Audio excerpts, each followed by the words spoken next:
കൊല്ലം കോർപ്പറേഷന്റെ കീഴിൽ വടക്കേവിള സോണൽ ഓഫീസിന് പിന്നാലെ ഇരവിപുരം സോണൽ ഓഫീസ് പരിധിയിലെ ഹോട്ടലുകളിലും അതുപോലെ ബേക്കറികളിലും ആണ് ഈ പ്രാവശ്യം റെയ്ഡ് നടന്നിരിക്കുന്നത്. അവിടുത്തെ റെയ്ഡിനിടയിൽ പിടിച്ചെടുത്ത പഴകിയ ഭക്ഷണങ്ങളാണ് ഇതൊക്കെ.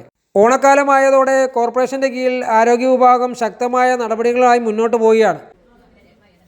കോർപ്പറേഷൻ്റെ സ്ക്വാഡിൽ ഇരവിപുരം സോണലിൽ നമ്മളൊരു സ്ക്വാഡ് 7 മണിക്ക് രാവിലെ നടത്തിയതായിരുന്നു.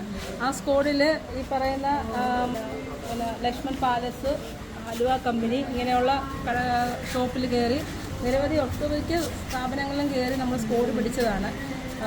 ഇനിയിപ്പോൾ ഓണമൊക്കെ വരുമല്ലേ, ഓണമൊക്കെ വരുമ്പോഴത്തേക്ക് ഇനിയും വരും ദിവസങ്ങളിൽ നമ്മൾ സ്ക്വാഡ് പിടിക്കുന്നതായിരിക്കും. എല്ലാ മാസവും ഇരവിപുരം സോണലിൽ എല്ലാ ആഴ്ചയും ഇങ്ങനെ ഡേ സ്ക്വാഡും നൈറ്റ് സ്ക്വാഡും നടന്നു വരുന്നു. അപ്പോൾ അതിൻ്റെ ഭാഗമായിട്ട് ഇന്ന് ഹോട്ടലുകളിൽ പരിശോധന നടത്തിയതിൻ്റെ ഭാഗമായിട്ട് കുറേയധികം പഴകിയ സാധനങ്ങൾ കുറച്ച് സ്ഥാപനങ്ങളിലും പിടിച്ച് എടുത്തിട്ടുണ്ട്. അത് നമ്മൾ പിഴ ചുമത്തി നോട്ടീസ് നൽകുകയും അതോടൊപ്പം മേലധികാരികളെ ബാക്കി റിപ്പോർട്ട് സഹിതം സബ്മിറ്റ് ചെയ്യുന്നതാണ്. ബാക്കി തുടർ നടപടികളുണ്ടാവും. ഓണക്കാലമായതോടുകൂടി സ്ക്വാഡ് ശക്തമാക്കിയിട്ടുണ്ട്. ഇനി തുടർന്നും എല്ലാ ഹോട്ടലുകളിലും മറ്റ് സ്ഥാപനങ്ങളിലും ബേക്കറികളിലും ഒക്കെ പരിശോധന നടത്തുന്നതാണ്.